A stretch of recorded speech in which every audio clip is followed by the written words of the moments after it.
Welcome students.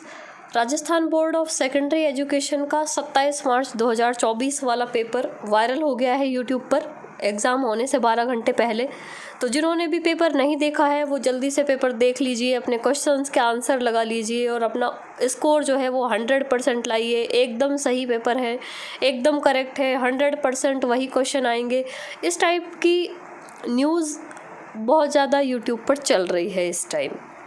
तो वो news कितनी सही है और कितनी नहीं है उसका जो एनालिसिस है वो उसके लिए मैंने ये वीडियो शेयर किया है कि बहुत सारी यूट्यूब पर बहुत सारे थंबनेल इस तरह के देखने को मिलेंगे कि एग्ज़ाम से जस्ट पहले पेपर वायरल हो गया है, पेपर एकदम करेक्ट वाला पेपर, उसका जो आगे का फ्रंट पेज बिल्कुल आपको ऐसा दिखेगा कि पेपर जो नेक्स्ट डे जो एग्ज़ाम आएगा वही उसी का पेपर है। तो रियलिटी ये है कि पेपर से पहले जो आपके बोर्ड एग्ज़ाम जो भी होते हैं उसका कोई पेपर कभी भी किसी के पास नहीं आता है।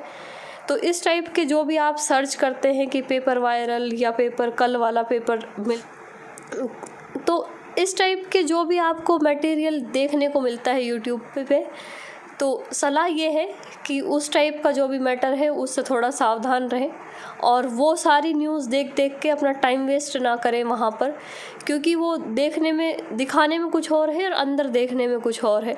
तो इस टाइप की न्यूज़ पे अपना टाइम बर्बाद ना करके और अपना जो एग्ज़ाम पे जो टाइम है उस पे फोकस करें और जो आपने तैयारी की है उस तैयारी पर फोकस करें उसके साथ। लेकिन अब हम जो कल का जो एग्ज़ाम है उसे लास्ट टाइम पे आपको क्या क्या पढ़ना है उसका थोड़ा सा डिस्कस हम ज़रूर करेंगे कि जो आपकी पूरी बुक है उसमें से लास्ट टाइम क्या आपको पढ़ के जाना है। तो ये बोर्ड द्वारा जारी किया हुआ मॉडल पेपर है जिसमें जिस टाइप के भी आपके क्वेश्चन आएंगे कल के एग्ज़ाम में उसका आइडिया आप देख सकते हैं कि जो क्वेश्चन का पैटर्न आएगा उसके अकॉर्डिंग आपको कितना याद है। तो जैसे ये फर्स्ट क्वेश्चन है कि नंबर दिए होंगे एचसीएफ या एलसीएम में से पूछेगा। तो अब आपको देखना है कि अभी यहाँ पर एलसीएम और एचसीएफ फाइंड करने की विधि जो है वो आपको याद है कि नहीं है। सेकंड क्वेश्चन है जैसे इस बहुपद की घात, तो बहुपद की घात कोई भी एक बहुपद लिखा होगा उसकी घात आपको निकालनी आती है कि नहीं। जैसे यहाँ पर चर की जो अधिकतम घात होती है वो बहुपद की घात होती है। उसके अलावा एक क्वेश्चन इस टाइप से आएगा कि समीकरण दी हुई होगी उसमें एक्स वाई के मान निकालने हैं या एक्स का मान रख के वाई का मान निकालना है। यह है कि इनमें से द्विघात समीकरण चेक करनी है कि कौन सी द्विघात समीकरण है और कौन सी नहीं है। तो जिस भी समीकरण में एक्स की अधिकतम घात 2 होती है वो द्विघात समीकरण होती है, अदरवाइज नहीं होती है। अगला समांतर श्रेणी। समांतर श्रेणी में 4 चीज़ें पढ़नी थी हमको। एक समांतर श्रेणी का सारवंतर जिस पे ये क्वेश्चन डिपेंडेंट है कि सारवंतर कैसे निकालते हैं दूसरे में से पहला पद घटा के, और एक एनवे पद का फॉर्मूला। एनवे पद का जो फॉर्मूला है वो क्या है, ए एन बराबर a plus n minus 1 into d, और एक है उसके एन पदों का योग। तो वो कुछ फॉर्मूले हैं जो समांतर श्रेणी में से तुमको याद होने चाहिए। नेक्स्ट है किसी बिंदु से वाई अक्ष की दूरी। वाई अक्ष से दूरी हमेशा एक्स निर्देशांक होती है और एक्स निर्देशांक को हम कहते हैं भुज। ये मोस्ट इंपॉर्टेंट क्वेश्चन है ये वाला। और एक ये भी sine square theta plus cos square theta बराबर होता है। एक हमने क्वेश्चन सीट जब की थी तो वहाँ पे भी पढ़े थे इस टाइप के क्वेश्चन कि ये एक इम्पॉर्टेंट रिजल्ट है। इसके साथ 2 सर्व समीकरण और थी कि सेक स्क्वायर थीटा बराबर होता है 1 + tan स्क्वायर और कोसेक स्क्वायर थीटा बराबर होता है 1 + कॉट स्क्वायर थीटा। तो इस टाइप से ये 3 सर्व समीकरण हैं कि त्रिकोणमिति की सर्व समीकरणों में से एक ऑब्जेक्टिव टाइप क्वेश्चन आएगा। एक वृत्त का क्षेत्रफल का फॉर्मूला πr² होता है, वहाँ से ये क्वेश्चन सॉल्व होगा।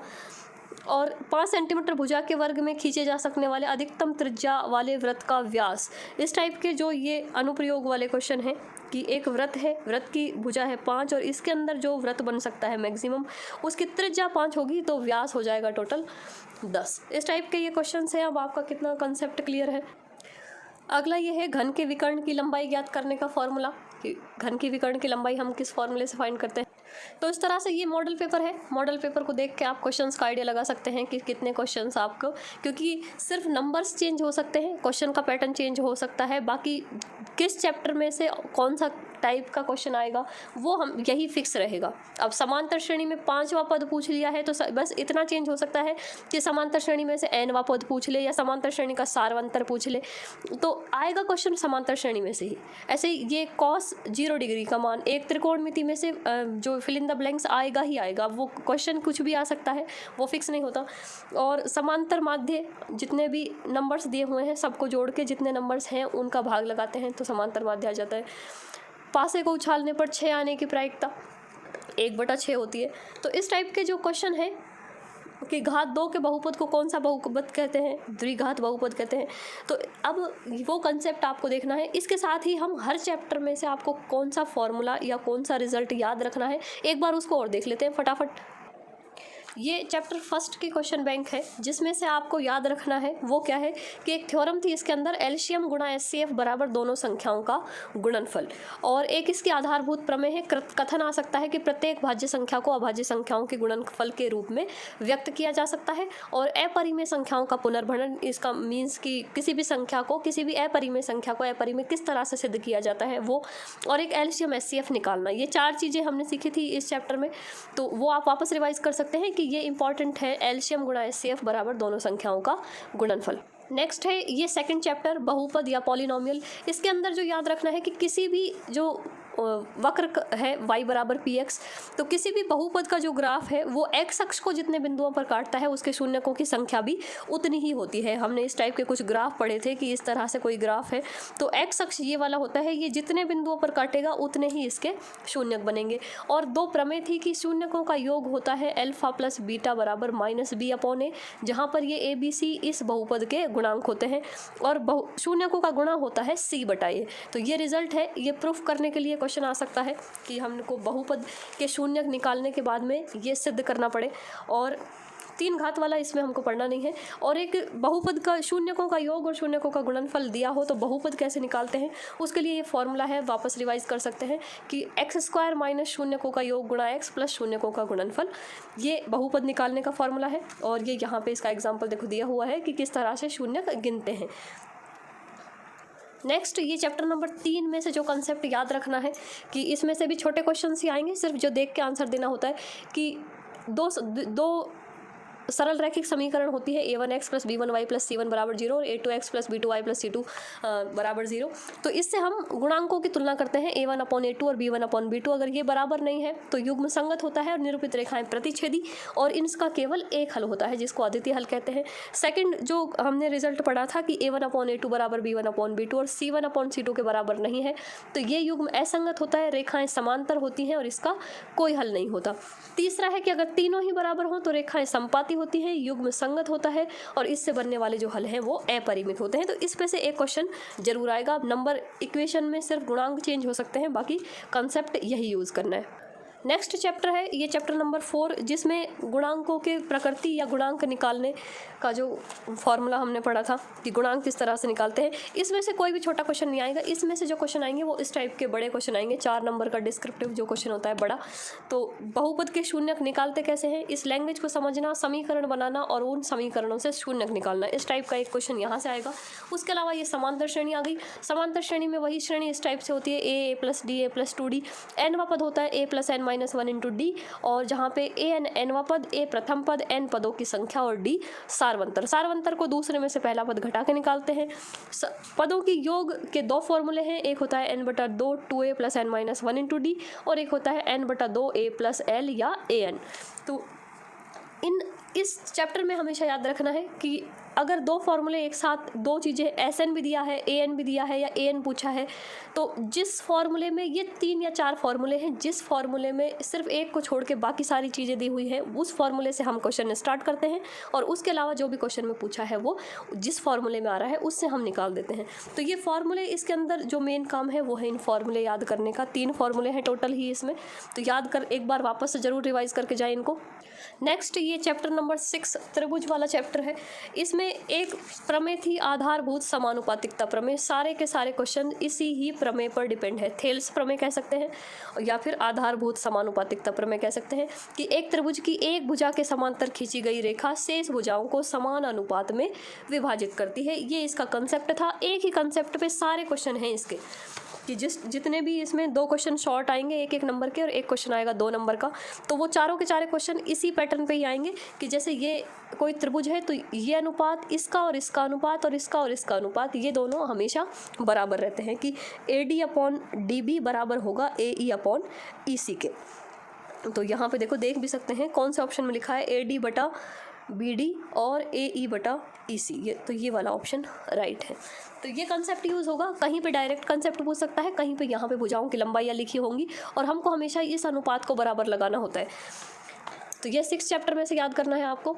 नेक्स्ट है ये निर्देशांक ज्यामिति, जिसमें 2 बिंदुओं के बीच दूरी निकालने का फॉर्मूला है।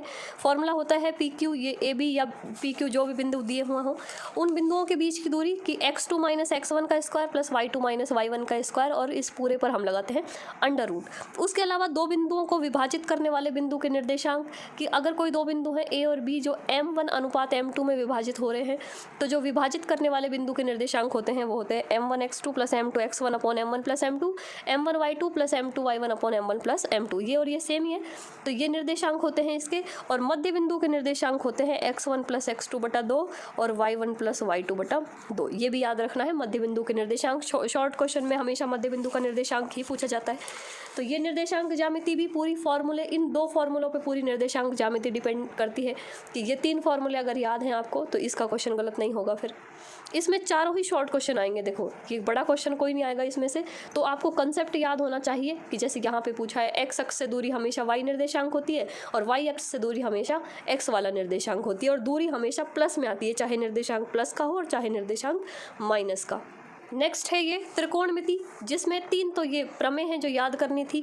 sin square plus cos square का मान 1 होता है, sec square minus tan square का 1 होता है, और cosec स्क्वायर बराबर 1 + cot स्क्वायर होता है, या cosec square minus cot square बराबर भी 1 होता है। तो एक तो ये प्रमेय है, और एक इसके अनुपात थे जिसका एक फॉर्मूला भी लिखवाया हुआ है कि sin cos tan cot sec cosec क्रम से याद करने होते हैं, और इनके मान जो हैं वो किस किस तरह से हम निकालते हैं।